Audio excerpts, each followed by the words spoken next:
आता बातमी आहे अजित पवार यांच्याविषयी। लोकसभेमध्ये अजित पवार आमच्या सोबत आल्यानं आमचं वाटोळं झालेलं असं विधान बीडचे भाजप आमदार सुरेश धस यांनी केलं होतं। यावरून आता राष्ट्रवादी अजित पवार पक्षाचे आमदार अमोल मिटकरी यांनी त्यांच्यावर पलटवार केलाय।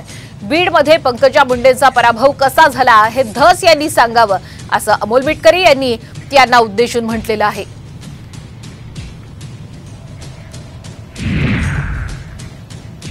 आमचं जे लोकसभेला आमचं जे नुकसान झालेलं आहे, आमचं वाटोळं झालेलं आहे, त्यात मूळ आमच्या पक्षामध्ये तिसरा पक्ष आला।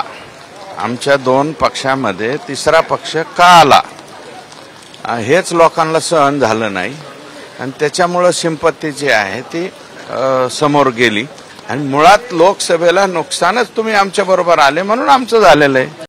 भाजपच्या नेत्यांनी आमची लायकी अवकात काढावी एवढंच काम त्यांना आलेलं आहे। सुरेश धस साहेबांनी उत्तर द्यावं की पंकजा ताईचा पराभव कसा झाला आणि बाप्पा कसे निवडून आले, कोणाच्यामुळे निवडून आले हे कृपा करून आम्हाला उघड करायला लावू नका, याचं उत्तर द्यावं।